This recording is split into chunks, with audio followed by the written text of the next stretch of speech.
Hey, Cal, I'm back.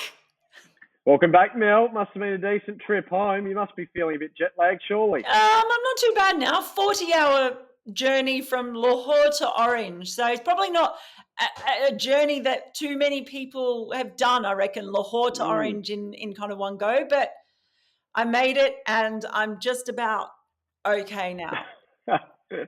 Yeah, the caffeine intake needs to be well regulated when you come back over that sort of journey. It's easy to go too hard on the coffee and then plummet to the earth, and yeah, it's a delicate balance. I've only had 2 today, so I'm feeling sufficiently buzzed Well done. and looking forward to it. So lots to talk about. Let's get on with the show.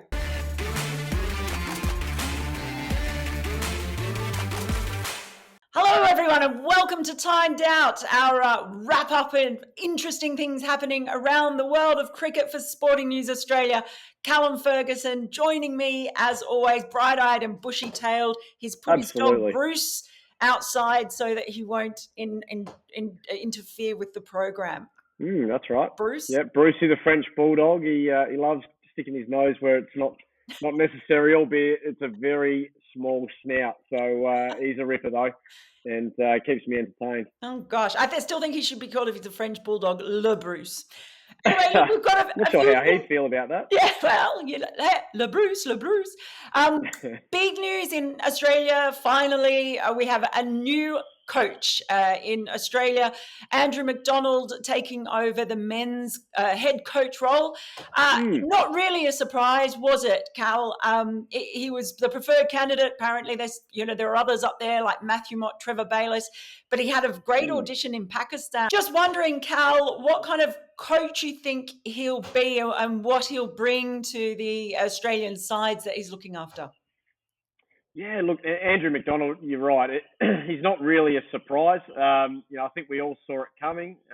He's had a great chance to settle into the role over the last few months since JL's departure. So, and it's been a relatively successful one too.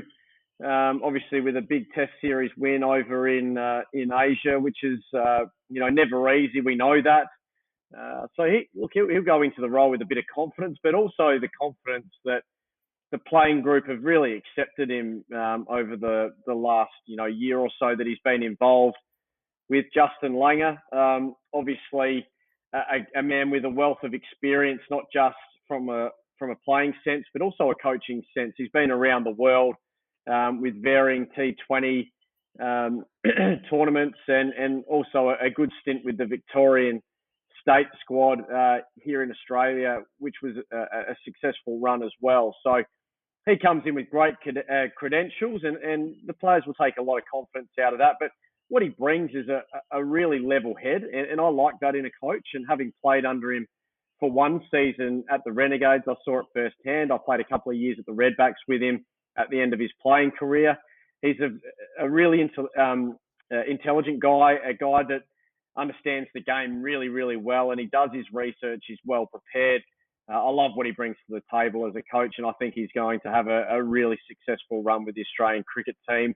And the future's bright with the national team in my eyes. Yeah, it does look like a little bit of a team on the rise. One discussion point, he said he wanted to take the role pretty much on his own terms. He wanted the role to look a certain way. They've opted not to split the coaching roles between white ball and red ball. So he is the coach across all formats. There was a bit of talk, 4 years is his contract, and a bit of talk within that about making sure they manage the workload and avoid burnout. So likely to see perhaps someone else take over the reins for some of the white ball series, perhaps. Do you think that's the right way to go, Cal? We talk a lot about player management with COVIDs and bubbles and everything else. Is it too much to be coach across all formats, or do you think that's a good sign that he is prepared to hand the reins over at certain times? Yeah, look, I think it's important to manage the workload. Certainly, I think it's going to be a delicate process. I'm glad that he's taken all three because my understanding is around the group that they want some continuity, and they want to settle the system around the playing groups. That'll allow that. it can become a bit disjointed. Speaking to some of the players from other teams, England split the roles for a period of time, didn't they? And look, I think it's the right call as long as they're able to manage the workload. And that's never easy.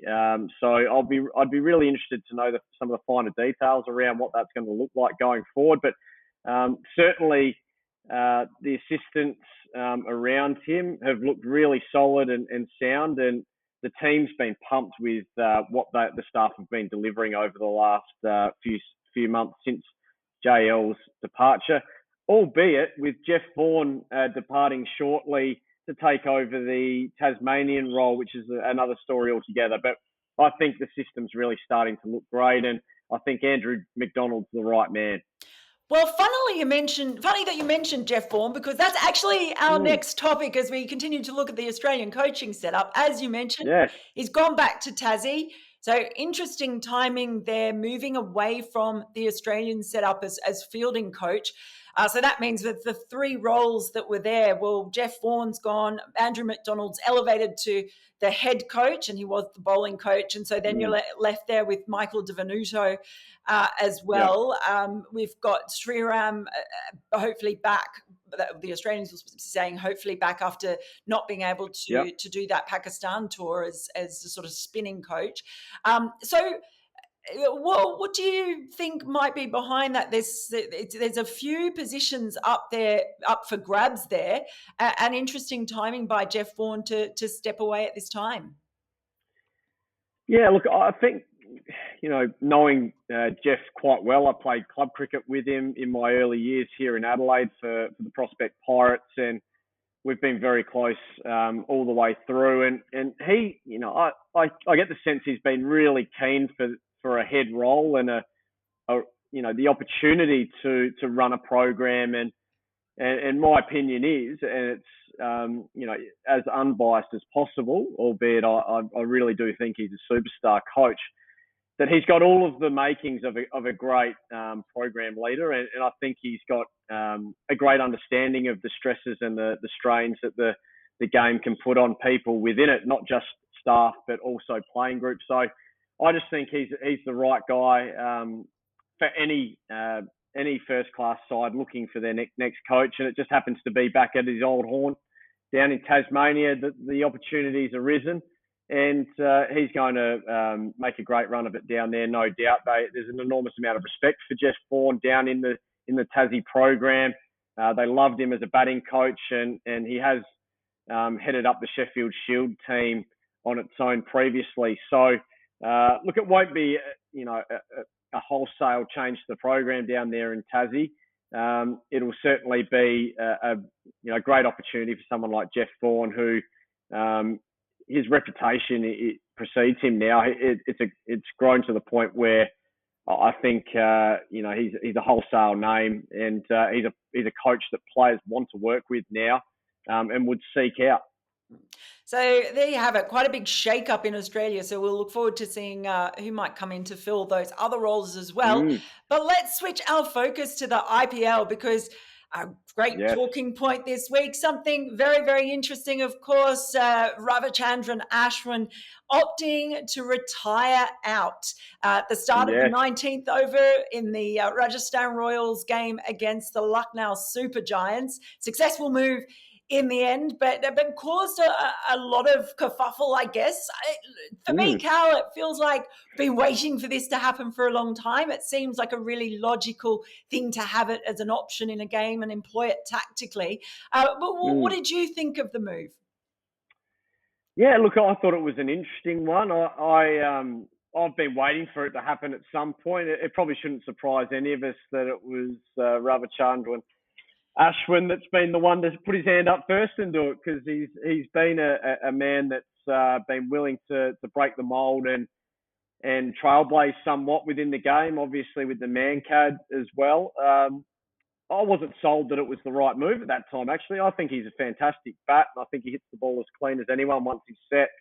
He thought he was doing the right thing for the team, and that, at the end of the day, that's all that matters. If you love seeing it, you love seeing stars of the game put the team first, and I think that's a really honourable move from him. Albeit, I would have given him, if I was captaining the side, I probably would have given him the opportunity to just keep whacking it. But that's his call at the end of the day, and I think it's going to open the floodgates somewhat within the game. We'll see it a lot more going forward now, and I think it'll be probably more so in the middle overs that we'll see players perhaps get out there early in their innings, have a few troubles against high quality spin, and maybe struggle to get going, and that'll be the reason for a change and perhaps a retirement, just to make sure that teams don't get too far behind the game, rather than retiring a player who's set at the crease going into the last few overs. I'd say that's when you want guys that have seen a few balls already at the crease. So look out for more of it, I think, in the middle overs a bit more. Now, just something I wanted to ask you, someone who's played a lot of high-level T20 cricket and batting as well. Do you know when you're out in the middle, have there been times when you just know it's not happening for me today? And you think, Yep. Is that something that you've experienced and have thought, geez, for the team, it'd be really better if I just walked off now? Yeah, absolutely. I feel like there's been moments, and as much as anything, it's been if I've been struggling to get going against a side that's got a lot of spinners that are spinning it away from me, and we've got two right-handers at the crease, and I know we've got a few left-handers still to come. I reckon there's been moments where you could definitely retire one of your right-handers and get a left-hander in there, particularly if someone like, I think of Farwad Ahmed or Rashid Khan, who, they thrive on bowling to right-handers. If you can get a left-hander in against those two, it could really change the game. So if those guys had a couple of overs left, if you were playing against the Adelaide Strikers and it was getting late in the innings, get a left-hander out there, retire one of your right-handers, retire two of them if you've got enough wickets in hand, and get the left-handers in there and let them have had it against the right-arm leggies. Oh, that's it's a really interesting point. And I guess, too, there are going to be times when it doesn't work and it might look silly, and times when it does and it'll look like genius. But again, Mel, that's when the best really stand out. Yeah. They do the trailblazing things. They make a move that might surprise, but the superstars of the game make things work, and they don't always come off. Glenn Maxwell, I've always had an enormous amount of respect for him, and even someone like Kevin Peterson, guys that were willing to look a bit silly getting dismissed every now and then, but knew that they'd worked on it, they'd practiced those reverse slogs, and that, more often than not, they're going to win games for their teams by just throwing opposition into disarray with tricks like that. I just think that that's what the superstars do. Again, a switch in topic. So the ICC met in Dubai in the last week as well, and probably there's a fair bit to come out about schedules and the way that they're structuring international cricket. But an interesting thing I thought to come out of it was that neutral umpires are back for test matches, not for white ball at this stage. That's going to continue to be done by or officiated by locals at this point. But as the world starts to open up, I just wonder what you think of how it's sort of panned out. There was a lot of scrutiny on the fact that there would be home umpires for the test matches, given that it has caused a lot of controversy in years past before they introduced neutral umpires. I think overall they've done a terrific job when I look across it, as far as being as neutral as a home umpire can be. Do you think it's worked? Do you think that this is a better solution? Is it mostly for optics of impartiality? How do you see that, Cal? Yeah, look, I think it's the right call. I think now that the COVID restrictions around the world have dropped significantly and we're able to travel more freely around the world, I think it's the right call. Look, I'd love to see the neutral umpires across all three formats. Why just do it for the one format of the game? Just if you're going to do it properly. And, I just don't feel it doesn't feel right to me that we're only doing it for one of the formats. But that's just me. I think it's a good move and it's a step in the right direction. It feels like more normality to everything, and just more of us heading towards the back end of this COVID period. Do you think it's made any real difference? It doesn't seem to be have been as controversial as I perhaps thought it might have been when they had to bring it in.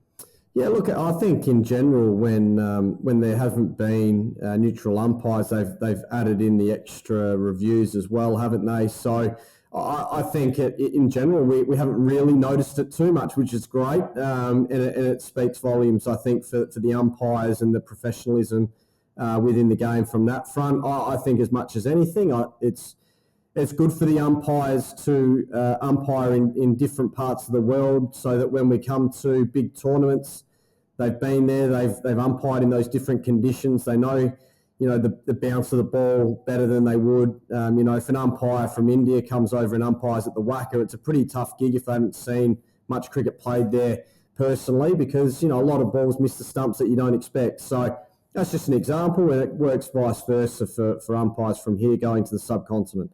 I think it's a good move. Get the umpires travelling the world again, so that when we get to big tournaments or test championships where it's definitely going to be neutral, we've got it covered.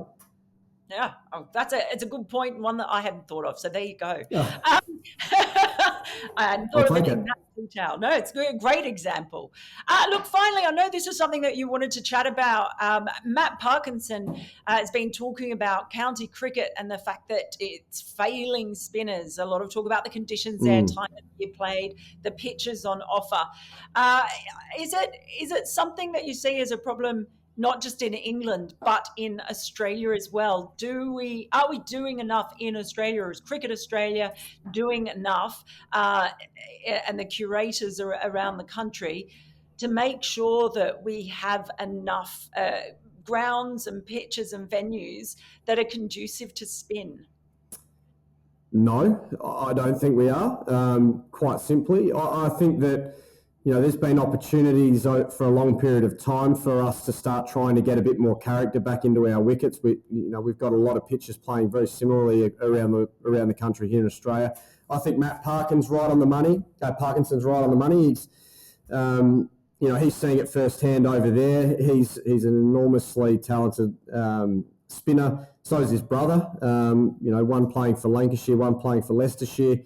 And they're exposed to it yearly. And a lot of their problems come from the fact that white ball takes up such a majority of the hottest part of the summer, and there's so much cricket being played early summer in England and late in the summer where the weather starts dropping off as well. So here in Australia, I don't really see us having any excuses really.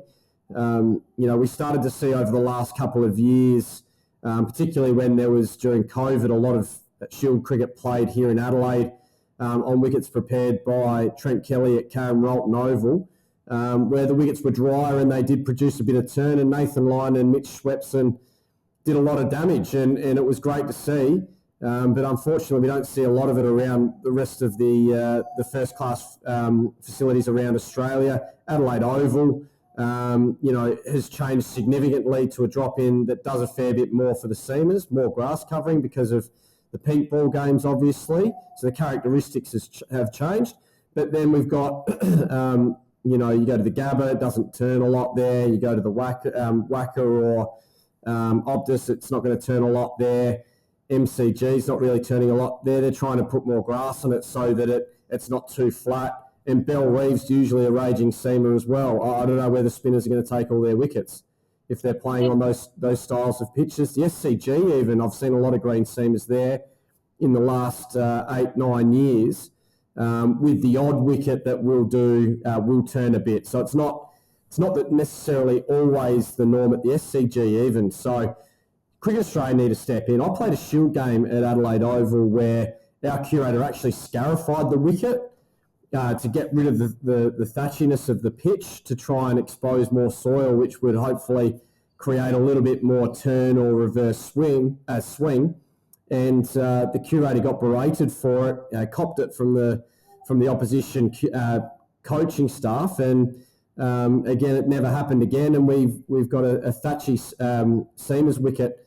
So I just find it interesting that we're just doing absolutely nothing to help these spinners out, yet expecting them to develop and find a way. It's doesn't make a lot of sense to me. There could be a lot more done.